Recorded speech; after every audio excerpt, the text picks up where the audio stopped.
ভাবুন তো, যদি আশা ভোঁসলের জীবনের ওপর সিনেমা হয় তাহলে কে অভিনয় করলে সবচেয়ে ভালো লাগবে? অবিশ্বাস্য হলেও সত্যি, এই প্রশ্নের উত্তর তিনি নিজেই দিয়েছেন।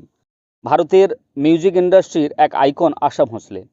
70+ বছরের কেরিয়ার, হাজার হাজার গান গেয়ে উপহার দিয়েছেন দর্শকদের। সম্প্রতি 12 এপ্রিল রবিবার ইহজগতের মায়া ত্যাগ করে অমৃতলোকের উদ্দেশ্যে পাড়ি দিয়েছেন। কিংবদন্তি শিল্পীর প্রয়াণে দেশজুড়ে শোকের আবহ। এমন আবহে চর্চায় আশা ভোঁসলের বায়োপিক। বিগত কয়েক বছর ধরেই বলিউডের পর্দায় বায়োপিকের জোয়ার। কখনো রাজনৈতিক ব্যক্তিত্ব, কখনো ক্রীড়াক্ষেত্র, আবার কখনো গ্ল্যামার দুনিয়ার তারকাদের জীবন কাহিনী পর্দায় ফুটে উঠেছে। এবার আশা ভোঁসলের প্রয়াণের পর হিন্দি বিনোদনের দুনিয়ায় তার বায়োপিক নিয়ে জোর চর্চা শুরু হয়েছে।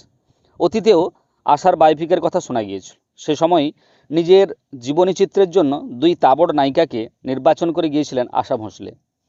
খুব অল্প বয়সেই সঙ্গীত ক্যারিয়ার শুরু করেছিলেন আশা। কারণ পিতৃবিয়োগের পর লতা আশা 2 বোনের কাঁধে সংসারের দায়িত্ব পড়েছিল। তবে একই পরিবারে জন্ম, একই পরিবেশে বড় হওয়া সত্ত্বেও আশা ভোঁসলের সুরেলা সফর কিন্তু সহজ ছিল না। 5-এর দশকে লতা যখন সাফল্যের শীর্ষে, তখন বোন আশা পার্শ্ব চরিত্রের কণ্ঠে গান গাওয়ার সুযোগ পাচ্ছিলেন। লতাকেই প্রথম পছন্দ হিসেবে এগিয়ে রাখতেন সঙ্গীত পরিচালকরা। প্লেব্যাক গায়িকা হিসেবে নিজেকে প্রতিষ্ঠিত করতে 10 বছর অপেক্ষা করতে হয়েছিল আশা ভোঁসলেকে। কিন্তু দিদি লতার খ্যাতির জোরে তার সুর যেন হারিয়ে না যায়, তাই খুব কম সময়েই ভিন্ন ঘরানার গান গাইতে শুরু করেন আশা ভোঁসলে। সেই তালিকায় পপ, ক্যাবারে, গজল, শাস্ত্রীয় সঙ্গীত থেকে আধুনিক গান কি নেই। ওপেনার থেকে শচীন দেব বর্মন, আর.ডি. বর্মনের মতো কালোজয়ী সুরকারদের সঙ্গে কাজ করেছেন। সঙ্গীতের ইতিহাসে সর্বাধিক গান গাওয়ার জন্য 2011 সালে আশা ভোঁসলের নাম ওঠে বিশ্ব রেকর্ডের খাতায়। 20টিরও বেশি ভাষায় 11,000-এরও বেশি গান সংখ্যার নিরিখে যেমন বিস্ময়কর, তেমনই বৈচিত্র্যের দিক থেকেও অনন্য। শেষ বয়সেও থেমে থাকেননি। নতুন সঙ্গীত চর্চা, এমনকি অভিনয়ও হাতেখড়ি করে ফেলেছিলেন আশা ভোঁসলে। এমনকি নিজের রেস্তোরাঁও খোলেন তিনি।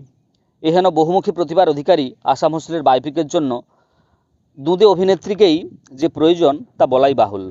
কিন্তু আশা ভোঁসলে নিজের বায়োপিকে কাকে দেখতে চেয়েছিলেন? অতীতে বলিউড মাধ্যমের সাক্ষাৎকারে কিংবদন্তি গায়িকা জানান, পর্দায় আমার চরিত্রে অভিনয় করার জন্য প্রিয়াঙ্কা চোপড়াই সবচেয়ে উপযুক্ত। কঙ্গনা রানাউত অত্যন্ত দক্ষ অভিনেত্রী। আমার মনে হয় তিনিও আমার চরিত্রের জন্য চমৎকার পছন্দ হতে পারেন ভবিষ্যতে। কিন্তু মনে হয় না আমার জীবনের উপর ভিত্তি করে কখনো কোনো সিনেমা তৈরি হবে। আপনাদের কি মনে হয়, আশা ভোঁসলের বায়োপিক তৈরি হলে বলিউডের কোন অভিনেত্রীকে দিয়ে অভিনয় করানো যেতে পারে? অবশ্যই কমেন্টে জানান। আশা করি ভিডিওটি আপনাদের ভালো লেগেছে। এই ধরনের নিত্য নতুন ভিডিও পেতে অবশ্যই আমার চ্যানেলটিকে সাবস্ক্রাইব করুন এবং পাশের অল নোটিফিকেশনটি অন করে দিন, কেননা যখনই আমি ভিডিও আপলোড করব আপনাদের কাছে নোটিফিকেশান চলে যাবে। এছাড়া যে সমস্ত ভিডিও আমি আগে থেকে আপলোড করে রেখেছি সেই সমস্ত ভিডিওর লিঙ্ক যদি আপনারা পেতে চান, তাহলে আমার চ্যানেলের প্লেলিস্টে গিয়ে দেখুন, সেখানে বিভিন্ন ভিডিওর লিঙ্ক কিন্তু আপনারা পেয়ে যাবেন। তাহলে আজকে চলে এই পর্যন্ত। নমস্কার।